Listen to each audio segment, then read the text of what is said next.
Hey guys, I'm Matthew. I'm Liv. And welcome to another review here on the Who Addicts for Doctor Who Series 10. Today we are reviewing the penultimate story for the series, and boy is it a good one. What are we reviewing? World Enough and Time. Enjoy. What's that Sonic film? I told you, predicted it. Now do you know why I hate that Sonic?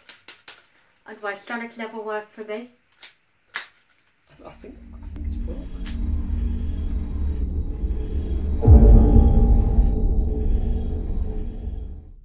Wow, so now we've all taken a breath and gave this episode a rewatch. We are here to talk about episode 11, the penultimate episode to Doctor Who Series 10, World Enough and Time. And just putting it out there, I don't even have the words to explain how much I loved this episode. Yeah, I was speechless.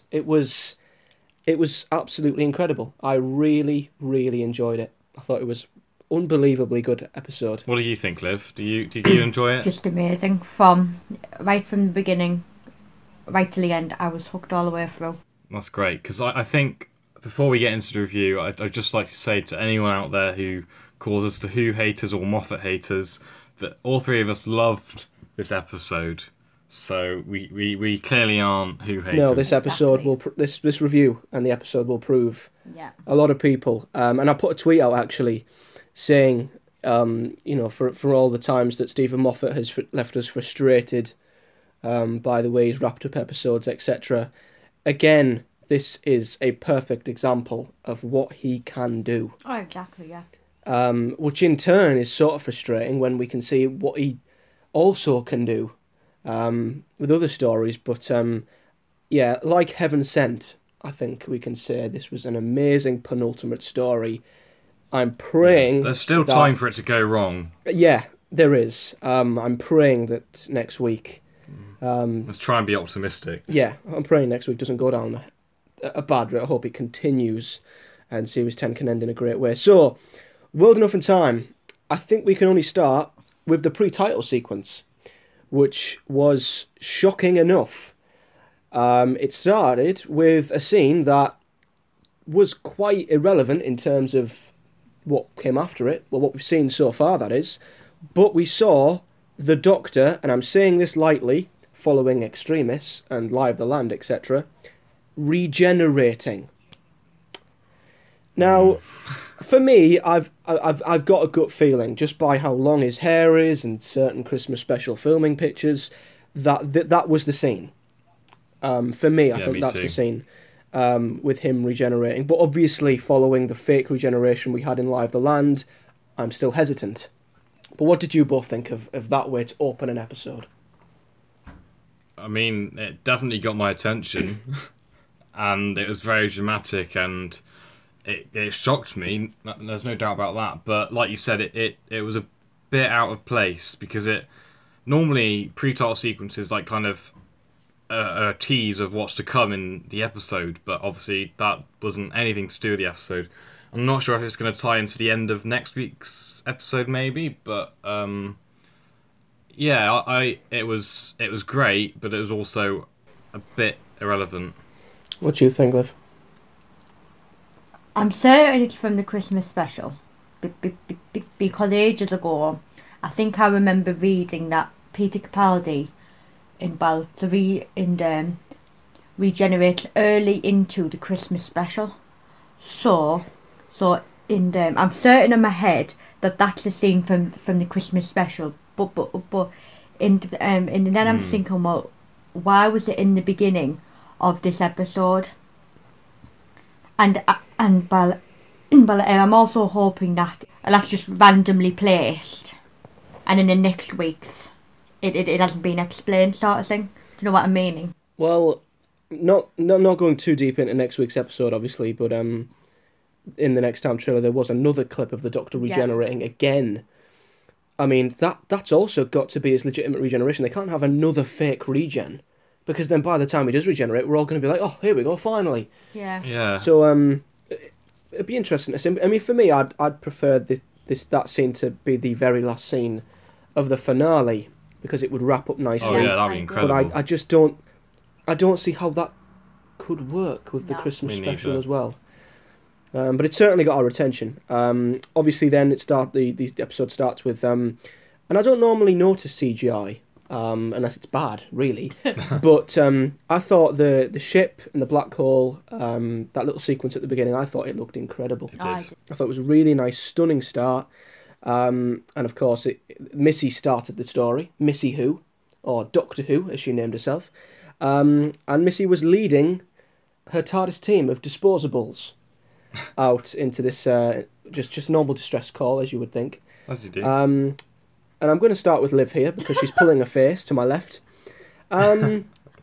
So, Liv, you wanted Missy to have her own story. You've been Time talking to a lot shine. about how she's been randomly placed. Yeah, time to shine. This seemed to be her time to shine. What did you think of Missy at the start of this episode? She annoyed me. Oh, I can't win, can I? Who would have No, thought? but well, the last preview that we did on Wednesday, Tuesday. yeah. We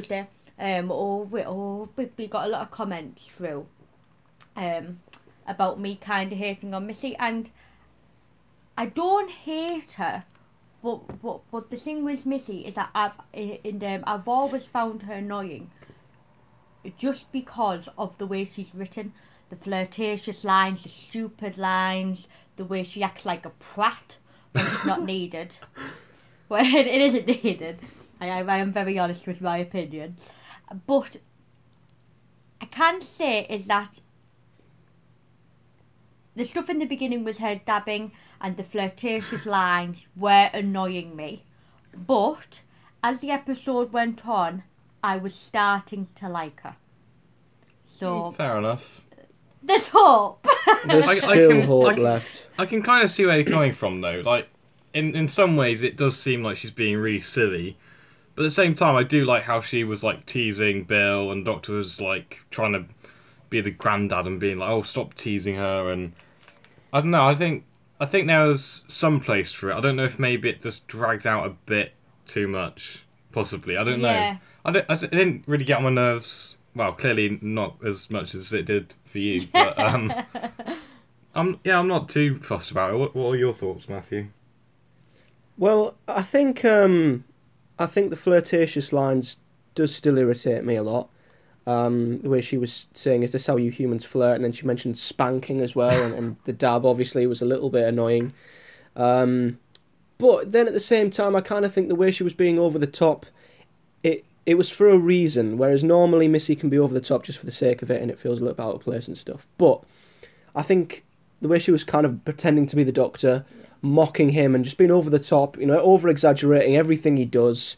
Yeah. I found quite funny, and she also a nice little line was when she kind of broke the fourth wall, and she was she referred to the companions as Bill as I can't remember what she referred to Bill as, but she said Nardole comic relief. That was funny. And I thought- that bit was funny. I mean, did that's laugh at that. that's Stephen Moffat basically acknowledging Yeah. how he writes his companions. That's another line when the Doctor was like, oh, Bernardo, do something, like, not annoying.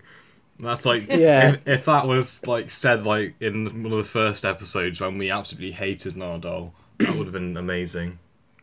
Yeah, it was. I mean, what did you guys think of the whole Doctor Who thing, with it being the Doctor's name sort of thing? Do you think that was a little bit... Because I've seen a few people think it was a little bit silly, now that the Doctor's canonised name is Doctor Who.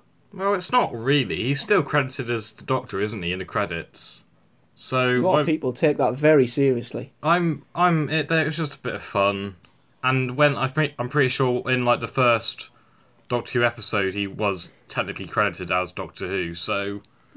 Yeah. Like, there was nothing set Maybe. in stone, and it was just all a bit of a joke, really. So I'm not really Yeah. that bothered about it. It's like Moffat's breaking the fourth wall again, isn't he, really? Yeah. Yeah. He literally was millimetres from reality. He was dancing between the lines throughout this scene. Liv, you particularly liked the sequence that followed this. Obviously, well, actually, first of all, before we talk about that, good grief. Bill, shot, Bam. dead, straight Wow, through the kind of. chest, literally straight through. I mean, we knew, we spoke about in the preview, that the episode was going to waste no time, get off to an extremely shocking start, as it did with Bill just getting shot. And I thought the way it was done, it came out of nowhere. It was so impactful. I thought it was done really, really well. What did you think? Liv? I loved it. I really did love that. Now this scene from when Bill got shot and the talking scenes after, was her and the doctor, and have got to be one of the best of the series, because utterly it was brilliant, and for the first time in a long time, I have finally been invested in a companion again, and really rooted for them, and really loved that companion. And it's in the last episode. In that scene, yeah, and so when that scene, when Bill was shot, it was sad and horrible to watch, and then all of a sudden, the talking scenes after was her and the doctor, and they were talking about Missy, and that the doctor always sees good in her, and so how Missy is the the only one left like him, and they're always wanting to go see the stars, and but the thing with Missy is, or the master, is that she and he are always burning the stars. I just absolutely love that scene. Yeah, there's some great dialogue in that scene, wasn't there? Yeah, I mean, I thought I thought how it was done, because first of all, I thought the shot came out of nowhere. Yeah. Because the doctor seemed, he come out, he had control of the situation. He was speaking up to the blue man, the Smurf, as Missy called him, and was delivering one of them great doctor speeches. And then he'd hardly finished, and bang, just hit. And I love how that contrasts to what we're always used to. We're so used to the doctor doing one of those great speeches and then everything being fine, and to have that just happen, it was just like, I was just shocked. Yeah, it was, and it, like Liv said, the sequence that come after worked really well, because when Bill was shot and then we jumped to a present day scene, I instantly thought, oh God, no, I don't want to leave this scene. I want to keep going. As Moffat has done in plenty of episodes, we jump from here to there, and it takes you out the moment a little bit. But I've got to say, the sequence between him and Bill, like you said, Liv, was beautiful. Really well done. Yeah, the way he was describing his relationship with Missy, because of course this whole arc with her wanting to be good, a lot of people have sort of refused to accept that and have said, well, why is she suddenly wanting to become good? Why is the doctor suddenly accepting it? But I was fully behind the idea just by a couple of scenes. Mm-hmm. Like you say, the doctor was describing them as his best friends since they were younger, that he knows deep down she can be good. And by that scene, it made me think, yeah, she can be good. I want Missy to be good. And then obviously Bill says at the very end that line, just promise you won't get me killed. And bang, it cuts back. And you kind of feel guilty for the doctor at the same time, because he's trusted Missy. Yeah. And I'm not saying Missy was at fault, but it's come full circle in the worst way possible, and it leads to Bill getting killed right there and then. That scene also showed that the 12th Doctor and Bill, they also have a little close connection, and it's like brilliant. For me, I thought the dialogue between them was natural. I think a lot of the times when Stephen Moffat's got two characters talking to each other, it can be quick, it can be witty, and it just doesn't seem like that's how two people would talk. Mm-hmm. But that scene between the two, with the music as well, we've got to give credit to the music. I thought it was genuine, it felt natural, it felt organic, it was a lovely scene, and it was just one of them little sequences that just fit nicely, and it added to the emotion of the scene, really. Obviously then we jump to Bill in the hospital, and she goes investigating, and I've got to say the scenes that followed in the hospital were some of the darkest and most creepy and eerie scenes that we've had. I've not felt so scared. Like I wanted to hide behind the sofa with Doctor Who for such a long time. It was Yeah, I fantastic. agree. Same here. First It's time like Empty Child kind of vibes. Yeah, Yeah, it was. Yeah, the first time in a long time. So I've been creeped out by Doctor Who again, and brilliant scenes, brilliant. it was. I mean, it reminded me, and I've mentioned this in the preview, but Spare Parts. Again, it was like my favourite Big Finish audio being played out in front of me on TV. Seeing all these patients, they've been sort of experimented on, but they're far from complete. They've got masks over their face, especially when the way this scene was directed was brilliant. When you've got the patient pressing a button that makes him say pain. Oh, it's chilling. Oh, and you can hear it, but you don't know where it's coming from, and Bill follows it.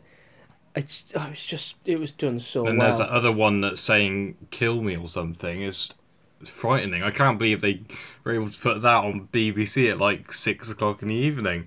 Yeah, that's a true point, actually. Yeah. How the hell did they manage that?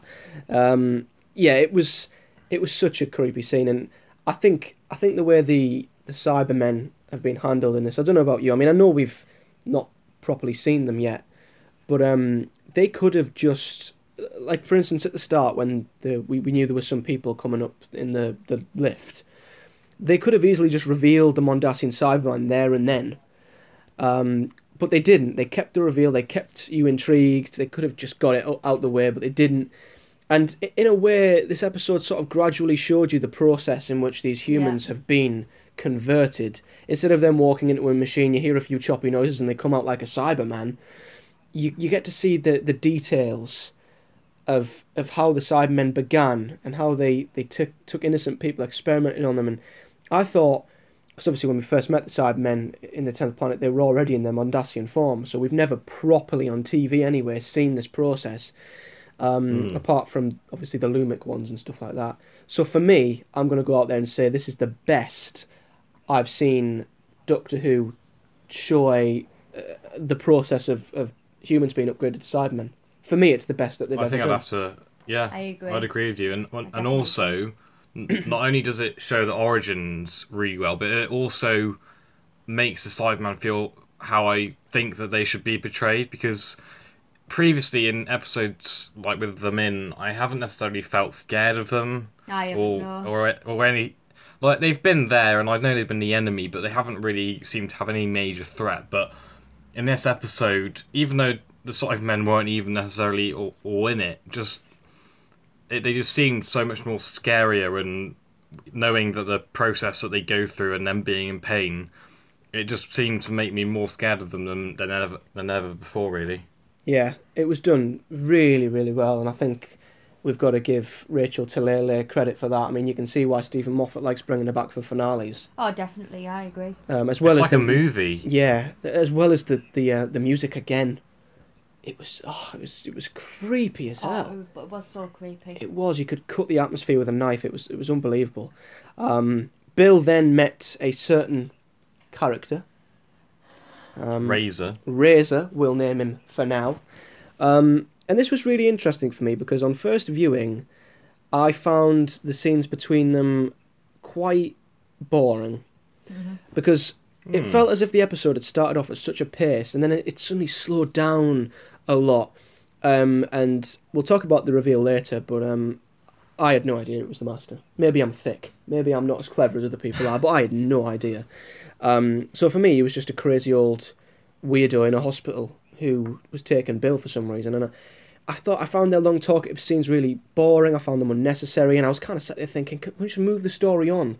What's this for? This is useless. It's irrelevant.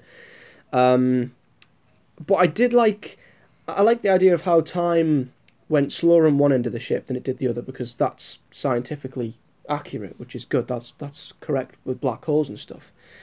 But I just thought the way that it was jumping from... We'd jump back to a scene with the Doctor, and I thought, all right, here we go, things are going to get started, and about 20 seconds later it'd stop again.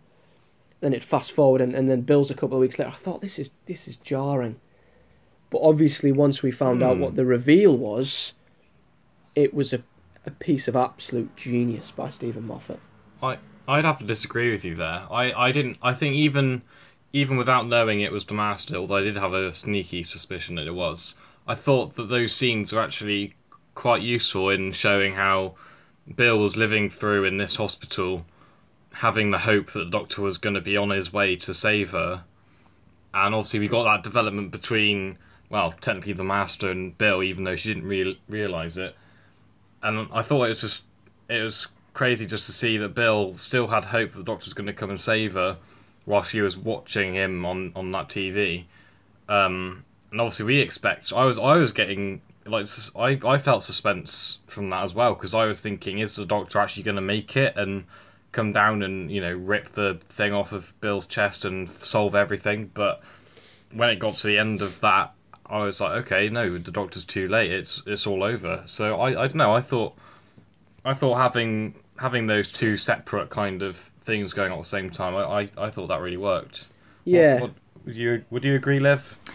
Yeah, I do kind of, but then at the same time, with Matthew, I do also agree because the talking scenes in with Bill and Razor, we're kind of getting a bit repetitive. But as soon as that twist was revealed that he was the Master and he was John Sim, it worked so perfectly. And then all of a sudden, all them scenes came round in full circle. Yeah, they had a meaning. They did have a So, meaning. I mean, that's what I'm saying. And it worked On with that first meaning. viewing, I didn't like it too much, but as soon as the twist came, and listen, we're going to have to talk about the reveal. We just have to. As soon as that reveal hit, I just thought, wow, what a twist! All of a sudden, all them scenes between Razor and Bill had a meaning, had a purpose. Because all along, John Sim and must have been trying to get some information out of Bill. Well, that's what I thought. Yeah, I mean, the Master could have been using Bill. He's gained her trust. He has gained That is trust. so the Master getting in her head. It was a genius twist by Stephen Moffat. I mean, it flipped the whole thing 180, because coming towards the end of the episode, the only nitpick I really had was the middle was a little bit slow. But then as soon as I found out about that twist, I thought, my God, of course it's Johnson, of course it's the Master. Yeah. And on second viewing, I could kind of see it was a bit obvious and I felt a bit stupid. But on second viewing, it went so much quicker because it just worked so well. And them scenes went from being irrelevant and dragging the episode down to making it even better than it already was. I thought it was an amazing twist. We'll get onto the reveal when we get to the reveal. But when obviously Bill does end up getting taken by the scientist, which I thought they were really creepy. The scientist and stuff like that. And she gets turned into a Mondasian cyber man. But I'm glad that they went through with that, because, like Jacob said, I did have the worry that the Doctor was going to come down and save the day, rip the thing off her chest and everything's fine and dandy. So to see them go through with that was great, and I just hope that they sort of stick with it, and surely there's no way it can be reversed. I hope not. No, it can't be. I hope not. So for me, I thought it was great that they've went through with that, and the Doctor, for once, never actually got there in time to save the day, and it led to, well, one of the best cliffhangers to any story that I can remember in recent memory. It was two reveals parallel to each other that were both jaw-dropping. Now there's something that I'm a bit annoyed about, because obviously we knew that John Sim was going to be in this episode, and we knew that ages ago the BBC, well, it got leaked, but that was from what we know is that it got leaked because the BBC showed it in the trailer at the press screening. So as much as I know that the BBC want to promote Doctor Who and they have to do publicity for all the episodes, I just wish that they could have kept it a secret, because I think the trailers were big enough anyway with all the Mondasian Cybermen and everything, and I feel like having John Sim known to us was, I don't know, I feel like the reveal would have been so much more intense if we didn't know it was going to be him in the episode. Because like when you think about back to Utopia, when we found out that the master, Professor Yano was the master then, it would be on the same level as that. But because I knew that it was going to happen, it didn't quite have the same effect, if you know what I mean. Yeah, I do wish in a way I that do. that they'd have been able to keep that secret. I mean, people are saying, well, the Sun spoiled it, but the only reason they spoiled it is because they put it in a trailer. I mean, they'd already done all the hard work. He'd not been spotted on set. He'd not been spotted filming. No one had accidentally blurted it out in a sentence at a panel or anything. They'd done extremely well. I mean, I don't know if they were worried that people wouldn't tune in without John Sim. Yeah, I mean, maybe. let's be honest, the last couple of weeks, all a lot of people have been saying is, I can't wait for John Sim, I can't wait for John Sim. Yeah. So, I guess if you took that away, how high would the excitement levels be? True. So even saying that, I feel like the reveal still really worked, and even though I knew that it was going to happen at some point, I still had my jaw on the floor. Oh yeah, I mean they left it later than I thought.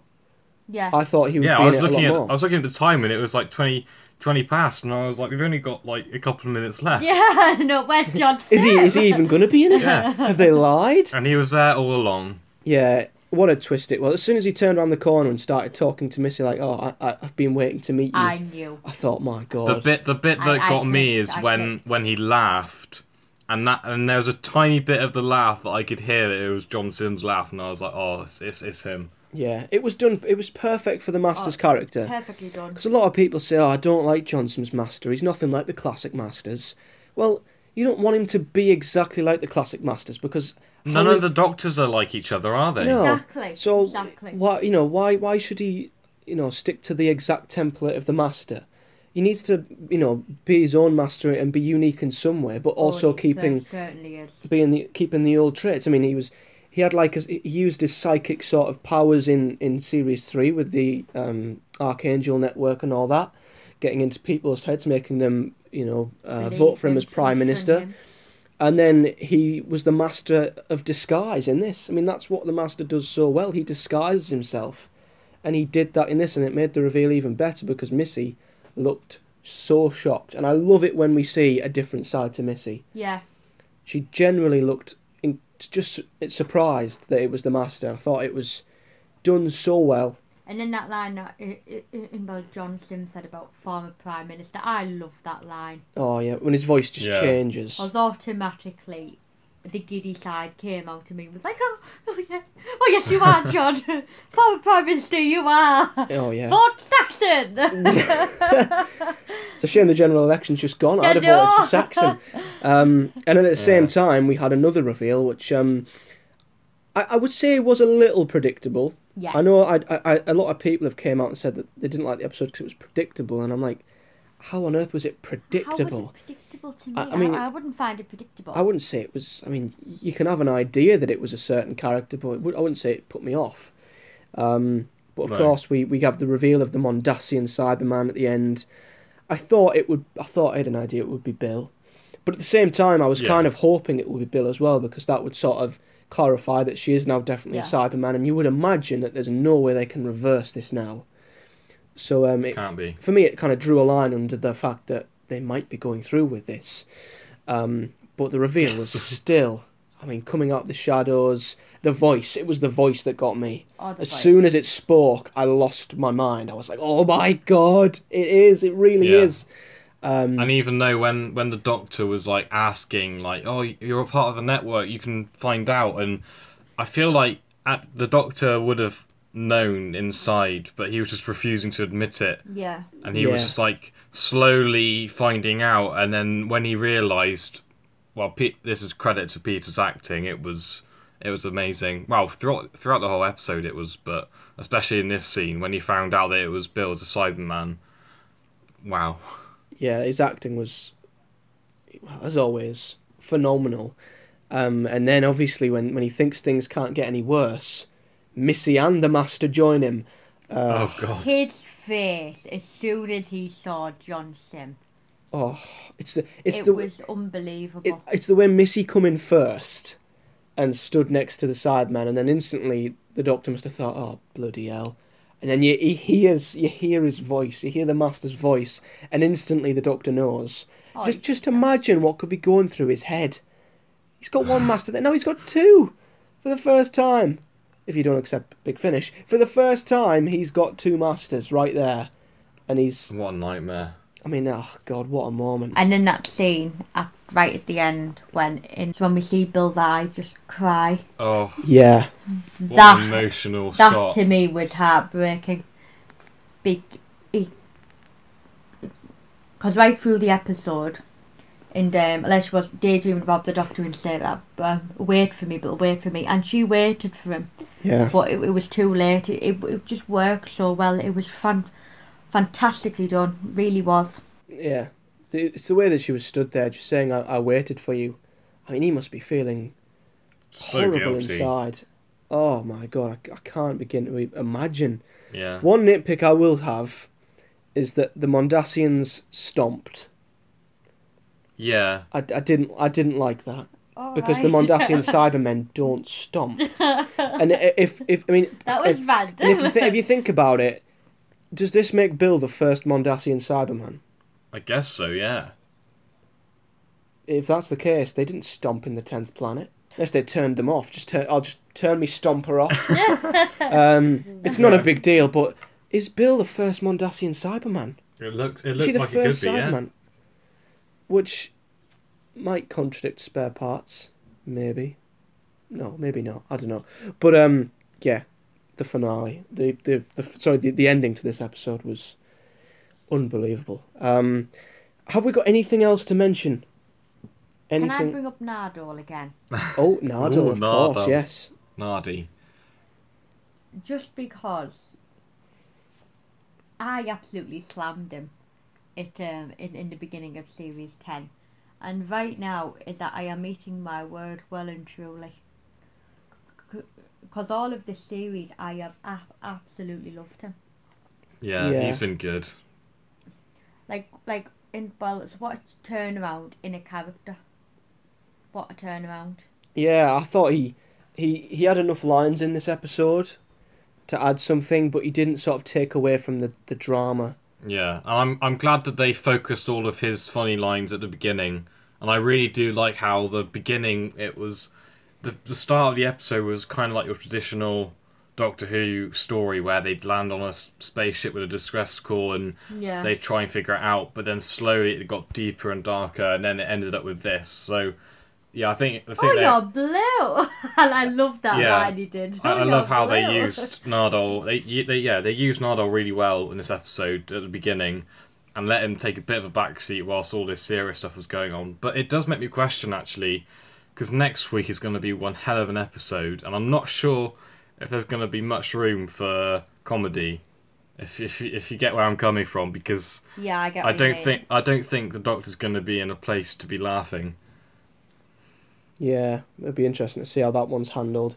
I mean, this one. I mean, we had the same sort of perception of this episode. We were thinking there's so much going on, and although the Master and the Cybermen weren't in it till the very end, when I thought they might have been in it more, just because most of the promo stuff of them on the streets and stuff like that was apparently for this episode, and turns out to be next week.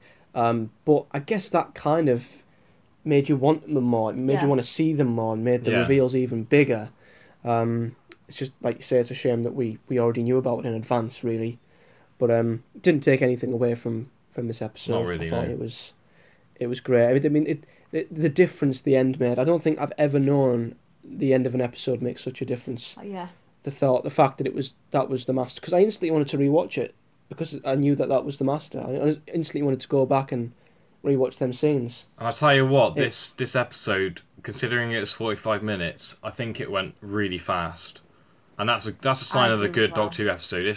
Because like last week, fast. I was sat there looking at my phone, looking at my watch, whereas this time my eyes were hooked on the screen for the whole episode, and it just went really quickly. So I think that's a positive sign that was a really good episode.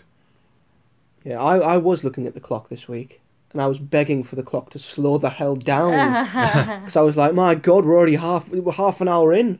Slow down, it's going to be over in a minute. Yeah. But yeah, next week we've got a 60-minute extravaganza. So I pray to God that it just keeps going. Fingers crossed. Like heaven sent, this episode is too good for it to all be ruined. And like I say, that's why I'm so happy that we saw Bill as a Cyberman at the end. Because surely, there's no way back. I'm just hoping, like earlier, we were watching the Q&A with Moffat and Bill, and so all the way through, there was looking at Moffat's face and I was saying, Moffat, don't mess up again. Don't mess up again, Moffat. Please don't mess up again. Don't mess up again. He must have learned it from series 9. I hope so. Oh, good God. So apart from the amazing score by Murray Gold and the great direction by Rachel Taylor, is there anything else that you guys want to bring up that we might have missed or skimmed across that you might have more thoughts on, or have we covered everything? I mean, I could probably go on for ages talking about how good the episode was, but I think we've kind of touched upon all the main kind of bits. I think. I'm hoping our conclusions will sum everything up. Yeah. Mine will. It's about 1,000 words long. No. So I'll leave mine for now. You guys can get yours out of the way if you want. Okay. I'm looking at you, Liv. Do you want? Shall I go first? You can. Yes, you can go first. Ladies first, as always. My conclusion: this episode was utterly fantastic. Well, from the moment it started till the moment it ended, so many twists and turns, and sort of like so utterly terrifying moments. An episode from Doctor Who hasn't scared me like this one did for a very long time. In the beginning, Missy was annoying, but then how the episode progressed, she worked well in it, and for the first time in a long time, I did really enjoy her in the episode. Standout performances were Bill, Peter, and of course Johnson with that big twist. The build up to the Mandalorian Cybermen and John Sim just worked amazingly well, and so Nardole brought that amazing comic relief. That again.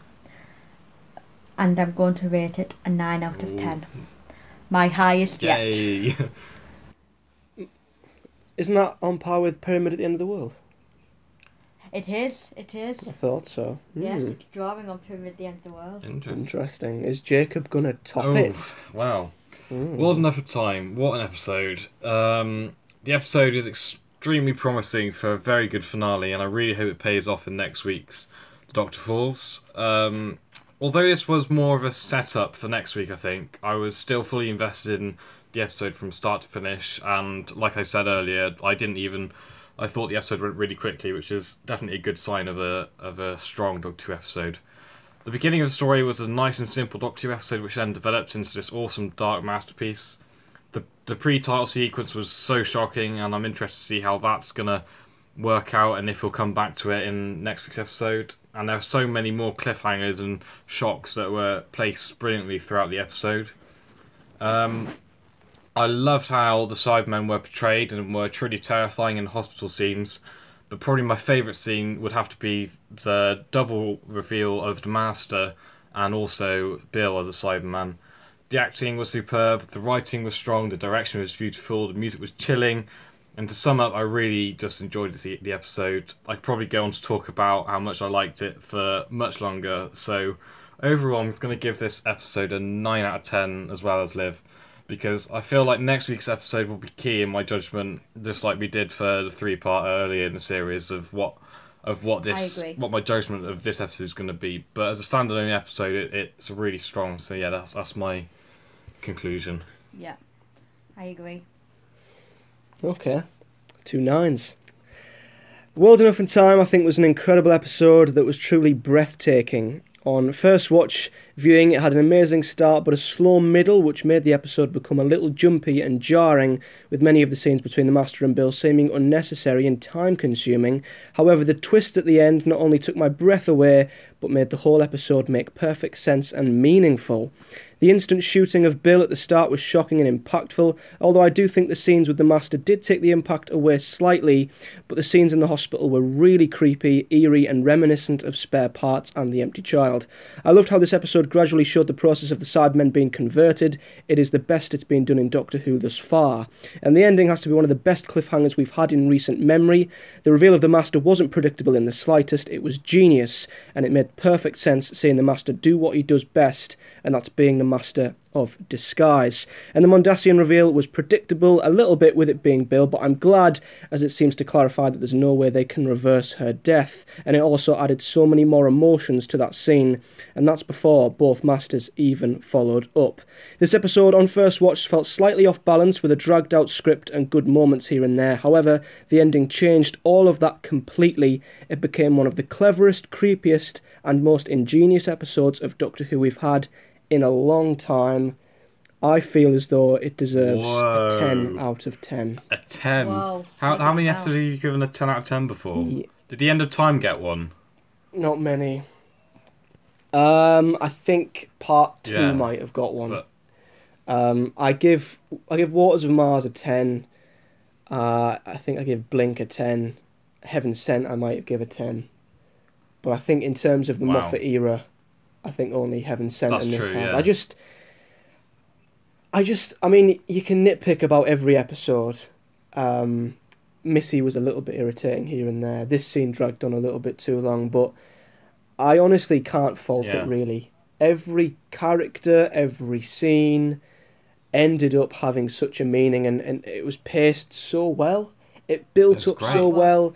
And I don't think I've enjoyed a cliffhanger more. I mean, these two parallel cliffhangers, and they merge together. I honestly I cannot fault it. It's the Cyberman story that I've wanted. I was so close to giving it a 10 out of 10, but I just wanted to give that reserve for next week to see how it all pans out. Because I think if next week is as good, even if it's half as good as this week's episode, I will give the story overall a 10, I think. But it's hard to tell at this point, I think. Yeah, I mean, I missed off a little bit at the end of my conclusion. I just put P.S. Stephen Moffat, don't bugger this up. Yeah. Please. Yeah.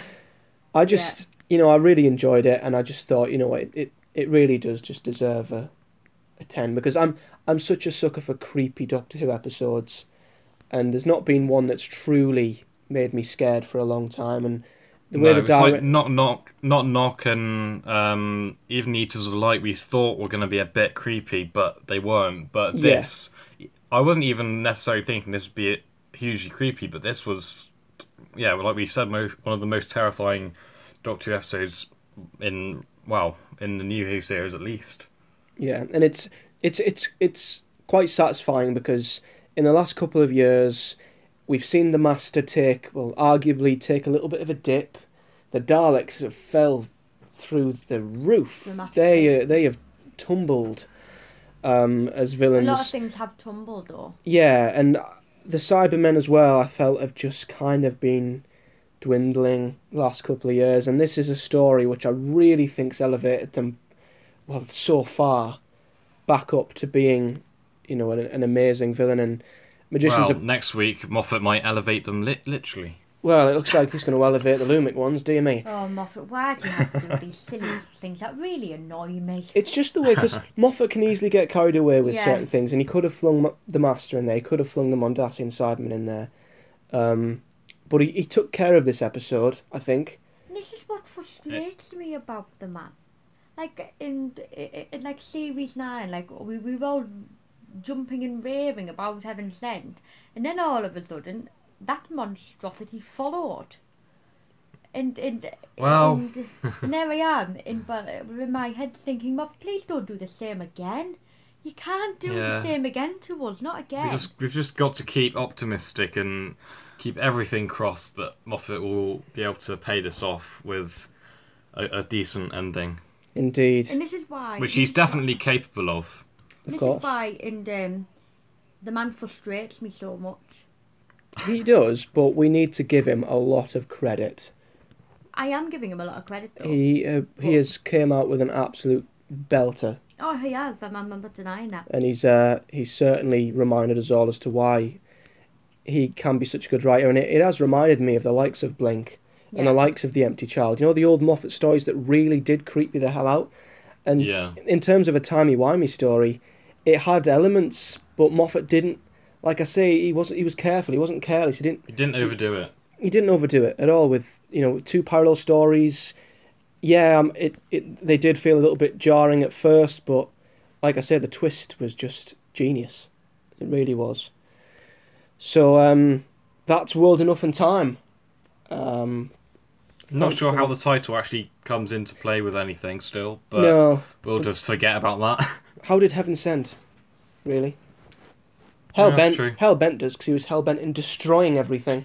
But no, World Enough and Time, a truly incredible penultimate episode to Series 10.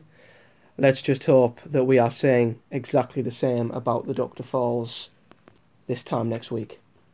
Here's hoping. But until then, let's all rewatch the episode 1,000 times before we are back for our preview of the Doctor Falls, which of course will be up on Wednesday. But until then, thanks for listening, and we'll see you next time. So then guys, there you have it, our review of World Enough and Time. Please like this video if you've enjoyed it, and do subscribe to the Addicts for all the remaining previews and reviews for Doctor Who Series 10, which aren't many, because we are almost at the end of the series already. I know, my goodness. So yeah, subscribe to them and do comment in the section below your thoughts on this episode. And if, like me, you give it a 10 out of 10. I can't believe you give it a 10 out of 10. Well, neither can I, to be honest, but why not? 10 out of 10 here on the Who Haters. Hey. But yeah, we'll be back, of course, next week, as always, on Wednesday for our preview of the finale, where the Doctor falls down some stairs. Great ending to a series. Yeah, great ending. Fall down some stairs. Don't mess it up, Moffat! Please, Moffat. Don't mess it up! Please make it a good one. We'll be previewing that, and hopefully not getting our hopes too high for the finale. Who knows? We'll see. Oh, it doesn't work, does it? Sonic sounds very good.